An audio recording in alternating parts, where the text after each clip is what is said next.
Hello, car lovers driving the 2025 Kia EV9 Land all-wheel drive with the premium package. It's obviously a first-gen vehicle. This vehicle can go up to $78,000. First, I'm going to give you a quick overview. The Kia EV9 is a mid-size SUV that runs on electric power. It has a digital key to be used with your phone. I love that feature. The EV9 can recharge up to 100 kilometers in less than 5 minutes, which is an interesting way to describe that metric. There is parking assist. The second row seats recline as an option. The models are as follows.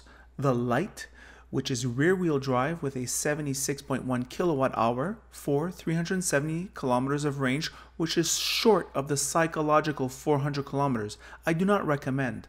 The Wind rear-wheel drive has a 99.8 kilowatt-hour battery and does 489 kilometers of range, which is nice and has the all-important heat pump.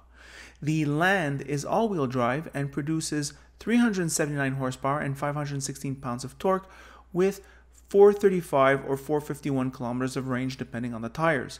The level 3 charging can be up to 350 kilowatts per hour. On the Land with the premium package costs $78,000 plus tax. It is our tester. This costs about $15,000 more than a gas-powered vehicle with the same equipment. So we're back. What to say about this vehicle? Well, driving this vehicle on the road, a few thoughts. So first we're going to start with the exterior styling. I must say that the Koreans have the biggest balls in terms of exterior styling, especially Kia. There's just no question about it. I mean, there must be very little in terms of bureaucratic resistance or oversight from the Kia design team to the people who are making the molds for this exterior. I mean, it's really audacious. Their styling is audacious, I must say, and it leads to some really freaky results. Now, it is kind of boxy.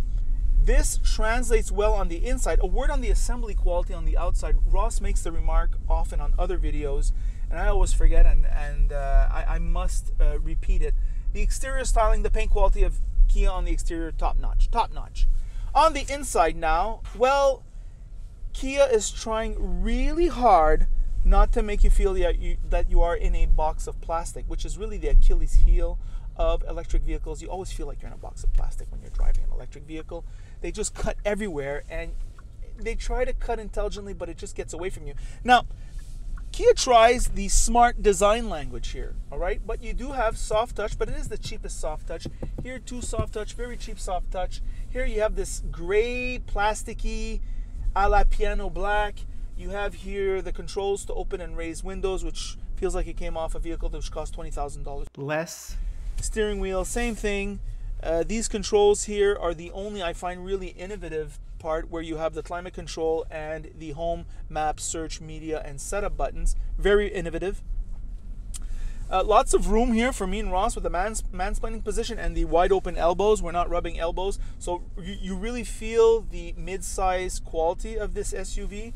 You know, nobody wants a minivan, and I understand that.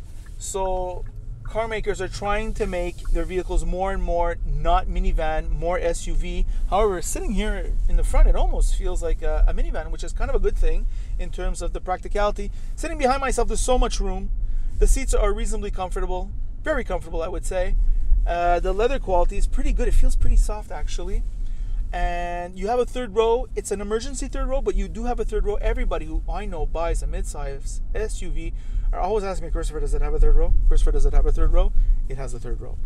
And when you lower the third row, and you get tremendous storage for the trunk. You also get a tiny front. So that is that. You get a nice, open, airy view, nice double sunroof, nice, good visibility. In front, it's good. Here, it's very good. Rear 3/4, it's good. And in the back, it's good. From the infotainment, it is very nice. Though I did see almost the same thing on the Kia K4 for $30,000. I hope the reliability is there. Good sound system, nice grille over the sound system. That is very nice. These little, like I said, these high-end touches trying to make you forget that they've cut everywhere a little bit, right? And that is a fair enough trade-off. You get 400 something kilometers of range. You for $5,000, Ross mentions to me there's an option group for the additional range and all-wheel drive. That's for me a no-brainer for this type of vehicle. I mean, if you're going to get a vehicle this big, you got to have the all-wheel drive, and that's all I have to say about that. On the highway, we had good sound insulation. It's in the mid-pack, I would say. It's not the best. It's not the worst. It's really in the middle. So pretty good on that level. Other from that, it is a classy powertrain. I mean, it's very smooth. I'm accelerating here fastly. This vehicle weighs 6,000 pounds and is just leaping forward, which I find hilarious. So on that level, you're covered. But just the driver interfaces are very nice. Kia's got that down pat. It really feels comfortable.